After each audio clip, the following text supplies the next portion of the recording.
Bonjour à tous from Paris. In this new episode of Chronopassion, being one of the top retailers in Paris, I'm challenging my dad on the notion of why didn't he scale his company and about transmission.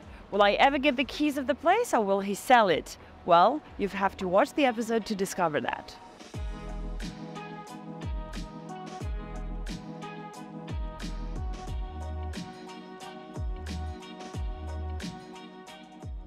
So welcome back to another episode of The Retailers. We're just a few steps away from the Chronopassion boutique, so if you can recognize where we are, we're right in the center of Les Tuileries with the famous obelisk, the Hôtel de Crillon, Place de la Concorde. Often when people think about your business and businesses as a whole, they often ask, why didn't you scale the business, considering that all of the top retailers in the world at some point expanded their boutiques, acquired companies, opened different locations, got some distributions. Why not you, and why did you want to stick to the one and only cave of the Rue Saint-Honoré?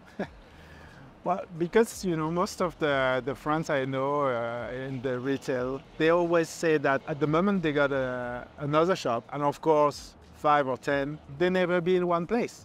They're always running from one shop to the other. Of course, many years ago, I think I needed to do something, maybe to open, I don't know, in America or in the UK, but finally, this is not me.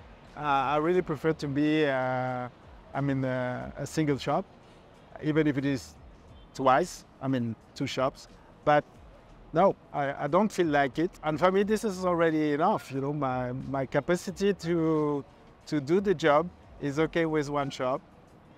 It will be quite different if I got 5. But I'm sure, and we see maybe in the future, if somebody wants to do it, I think there is a place for maybe 5 Chronopassion in the world.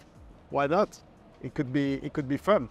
But I won't be the guy who will manage it. Yeah, but you will be the guy with the impulse of it. Yeah, maybe. If somebody believes in that, it could be fun. Going back to the question, it was like it is. Because at the end of the day, when you think about Chronopassion, people assume, and it's normal, that Chronopassion is Laurent Piciotto.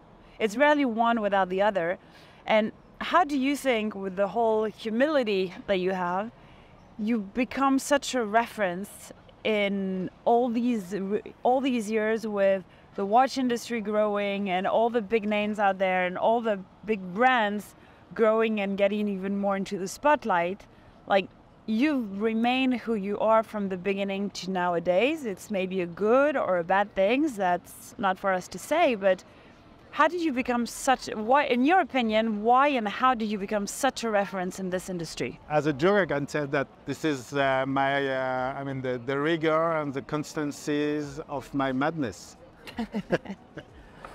Now the thing is, it was not reasonable to do what I did. If you are really objective, you want to open a watch shop, you try to carry the brand that the big name that the people ask for it, and you don't go on the brand would just appear and try to help new brands to grow. This is absolutely not reasonable, and I'm not reasonable. My feeling was much more okay. I remember your work at the right beginning. Felix told me, "Oh, okay. Did you see the buzz that we have? Yes, you will sell plenty." The first year that we start, like more than 20 years ago. And I said, no, if it is a good year, we will sell 2 pieces. And it was the case.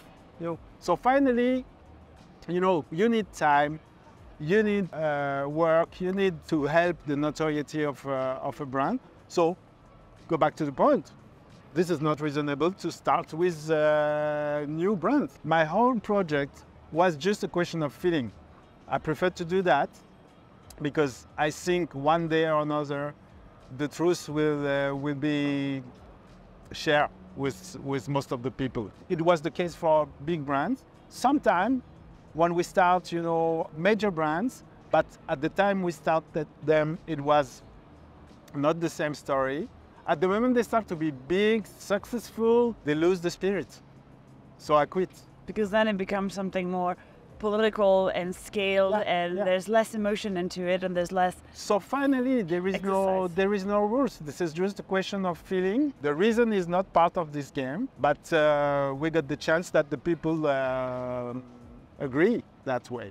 And this is also because our window. When you look at the front window of Chronopassion, you can really feel when you travel a lot that okay, this is a special shop.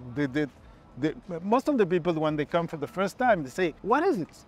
You know, I don't know this brand. I'm looking for this one since years. So, but as I told you another day, this is also because most of the retailers in the world, they carry plus or less the same brands. The real luxury also, at my opinion, goes through confidential brands, you know, not like a worldwide stuff, a big engine. So, when you got like 15 different doors for MDNF, for example, this is enough. And this is enough, plus because the production is 420 pieces here. And over time, what do you think you've learned in that industry that, you know, nurturing? You know, some people say at some point, you know what, I quit. Like, I don't want to do it anymore. I don't like the political that brands have brought into it. I don't want to play the game of the whole wait list. I don't want to get into the whole, what should I buy in order to make it an investment? Like, never was a time where you said, okay, you know what? I'm just going to go live in south of France, play with my guitars, ride my motorbikes, and fuck them all. A million times. But, you know, it's virgin ideas. You know, sometimes. What keeps you there, going to your shop every single day at 10 a.m., leaving at 6? You meet people who are really on the same frequency. You receive every week some more novelties. You work on different projects every time for tomorrow to do a special piece or a limited edition. I still continue to see between 10 and 50 different people a year that they come over and they say, okay, I got a project. What do you think? What do you think? Most of the time I feel desperate because they say, they really have to do something else.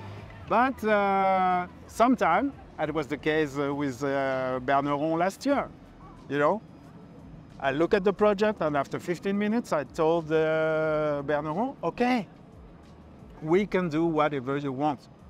You want money, you want time, I'm and ready. I want this. Yeah, and of course I ordered the number one piece, but the thing is, at one moment I really want to participate and I really want that the product will exist, and if I can help on that, of course I would be very pleased every time to help that and to carry the brand because I believe in it. After, this is a question of the people, if they share the same feeling as me, I mean, like me or not. Sometimes this is not the case. Sometimes I'm the only one to be interested on something. But so at the end of the day, it comes back to transmission.